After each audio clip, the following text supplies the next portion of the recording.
दोस्तों, मैं एलएस मिश्रा आज आपके बीच में लेकर के आया हूँ वर्तमान में चल रहा एक बहुत द्वंद्व युद्ध, हम सबके मन और मस्तिष्क की लड़ाई। मुझे लगता है जिस किसी ने भी इस विषय को सुना होगा, समझा होगा, देखा होगा, हर किसी के दिमाग में एक प्रश्न चल रहा होगा। बहुत ही गंभीर प्रश्न है। ऐसे विषय पे हर क्षेत्र में चर्चा हो रही है, समाज की, संस्कृति की। अभी आप सब लोगों ने दो नाम बहुत तेजी से सुने होंगे, मैं भी लगातार कई दिनों से सुन रहा हूँ, श्रद्धा और आफताब जैसे प्रेमी कपल्स जो भी इस दुनिया में आते हैं कुछ करने के लिए। तो अभी मैं सबको देख रहा हूँ, श्रद्धा तो इस दुनिया से जा चुकी है और आफताब सलाखों के पीछे है। तो इन दोनों के बीच में सारी सीख क्या श्रद्धा के लिए है? अभी मैं जिसको भी बात करते देख रहा हूँ, विगत कई दिनों से मैं इस बात को सुन रहा हूँ कि सारी सीख श्रद्धा के नाम पर दी जा रही है कि उसके अंदर ये कमी थी, उसके अंदर वो कमी थी, इस कारण उसके साथ तो ऐसा होना ही था।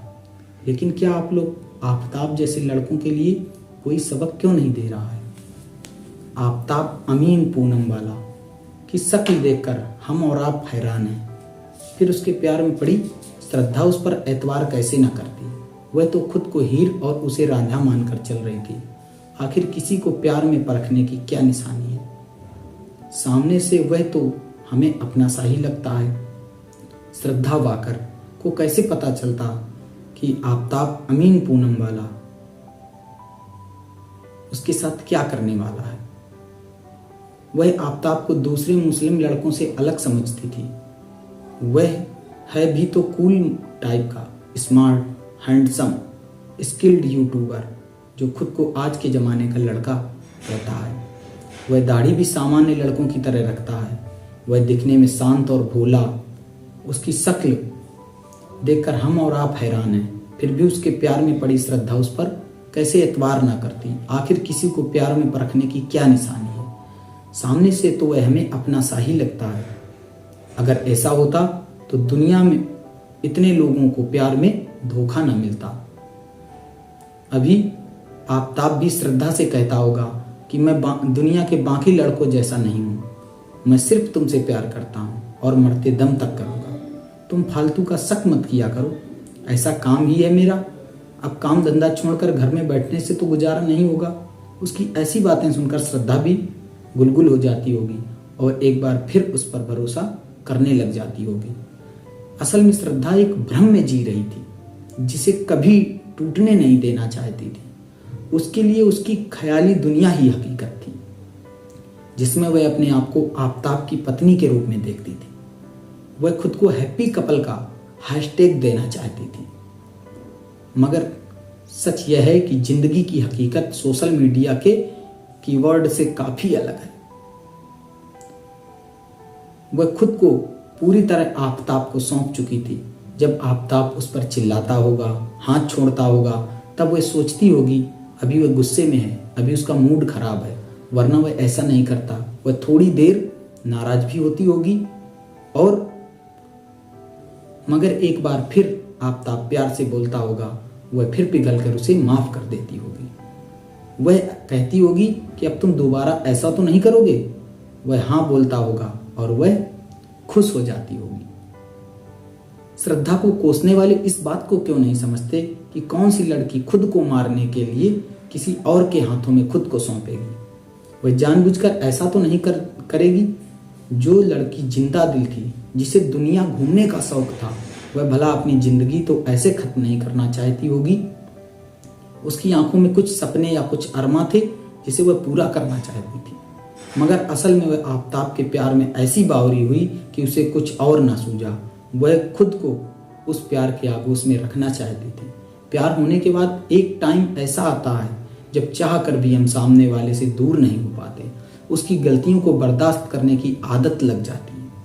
मगर एक मोड़ ऐसा होता है जब इंसान खुद ही अपने बस में नहीं रहता। ऐसे काम आते हैं घर वाले और दोस्त। ऐसे में ये काम आ सकते हैं अगर ये सही समय पर सही राह दिखाएं। मगर श्रद्धा को तो घर वालों ने उसके हाल पर मरने के लिए छोड़ दिया था। वह प्यार के भरोसे परिवार से दूर हुई थी क्योंकि उसे आफताब पर भरोसा था। अगर उसे जरा भी पता होता कि आफताब उसके साथ क्या करने वाला है तो वह मुंबई छोड़कर उसके साथ कभी दिल्ली नहीं जाती। यह उसकी गलती है, इस बात को मैं मानता हूँ। कई लोग अभी श्रद्धा को सीख दे रहे हैं, जबकि हकीकत यही है कि अब वह इस दुनिया में नहीं है। तो वह सीख श्रद्धा के लिए क्यों? हम किसी की बातें नहीं सुन सकती। वह हम लोगों को समझना होगा कि वह अब यहाँ से जा चुकी है।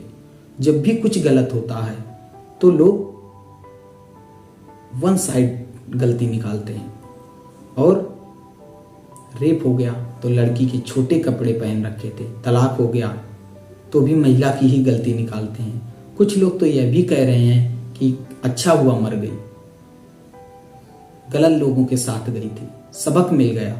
हर बार लड़कियों को ही नसीहत दी जाती है, लेकिन कोई आफताब जैसे लड़के को ज्ञान क्यों नहीं दे रहा है? शुरू से ही सारी सीख हमारे सबके यहाँ लड़कियों को दी जाती है। तेज नहीं बोलना, तेज नहीं हंसना, किसी को जवाब नहीं देना, ससुराल में सबके हाँ में हाँ मिलाना है। पति तो देवता होता है, कंप्रोमाइज करना पड़ता है।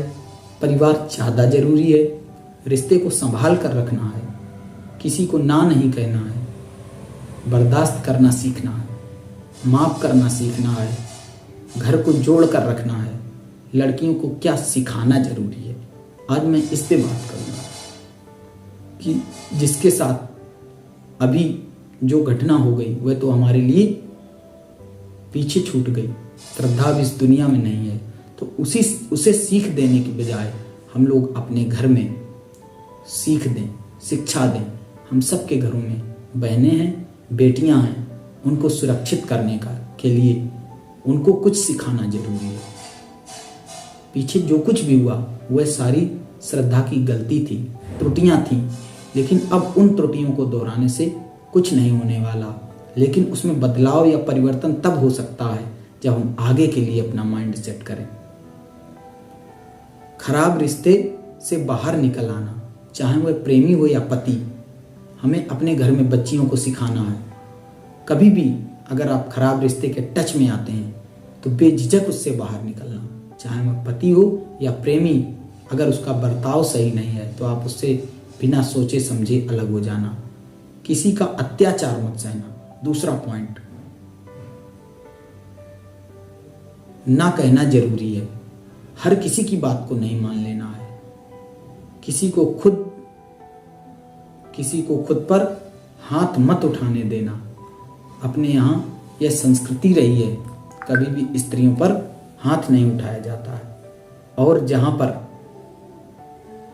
गलत नज़र से देखा जाए वहाँ पर तो गर्दन तक काटने का सबक दिया गया है। हमारे इतिहास में, पुराणों में ऐसे अनंत अनंत उदाहरण भरे पड़े हैं। किसी को खुद पर हाथ मत उठाने देना, खुद को मजबूत करना। जब परेशानी आए, जब भी हमारे जीवन में परेशानी आए, दूसरों की मदद मांगना, इसमें कोई शर्म नहीं है। शायद श्रद्धा ने ये नहीं किया होगा, ये गलती उससे हुई होगी। जब वह इस बात को समझ गई थी तब भी वह अपने आप को बेस्ट कपल का हैशटैग देना चाहती थी। अभी किसी पर आंख मूंद कर भरोसा मत करना, अपने लिए आवाज उठाना, किसी के प्यार में खुद को ना बुलाना। प्यार जरूरी है, लेकिन सेल्फ डिफेंस भी कोई चीज है। अभी परिवार, दोस्तों से टच में रहना।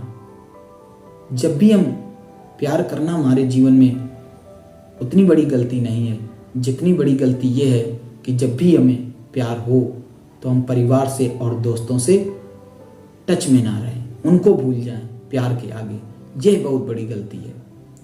खुद को आत्मनिर्भर बनाना, गलतियों को स्वीकार करना।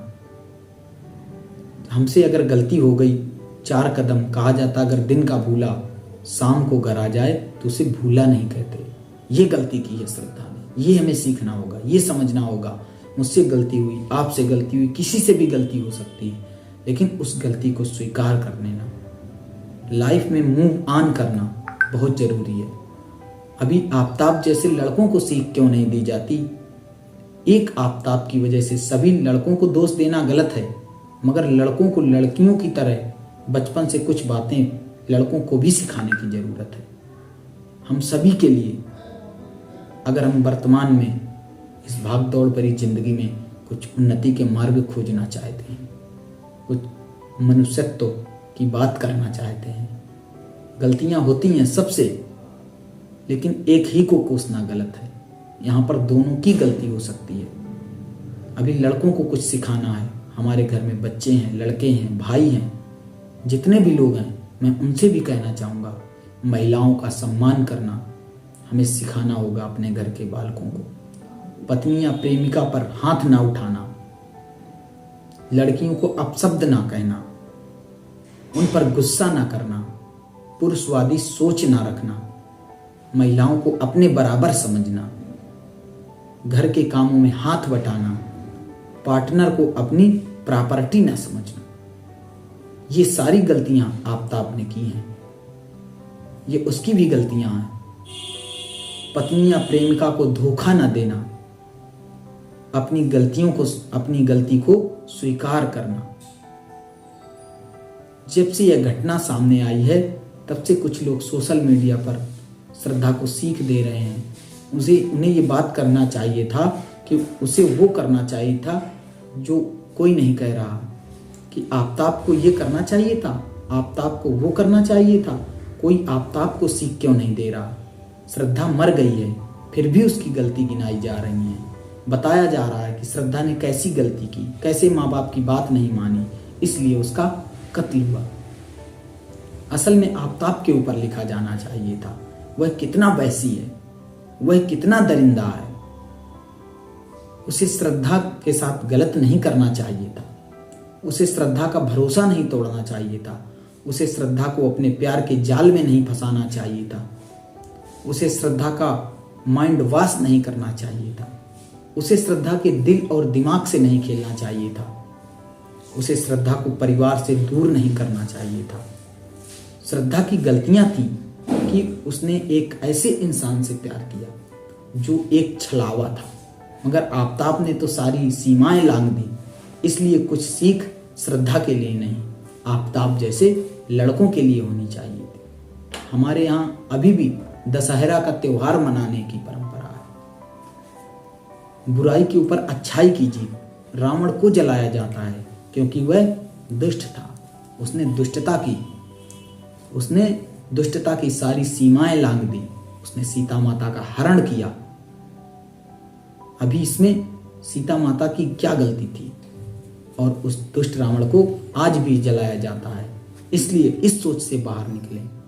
यहाँ पुरुषवादी और महिलावादी सोच का मैं कोई समर्थन नहीं कर रहा हूँ, लेकिन जहाँ पर इतिहास से शिक्षा नहीं ली जाती, वहाँ ऐसी घटनाएं घटती रहती हैं।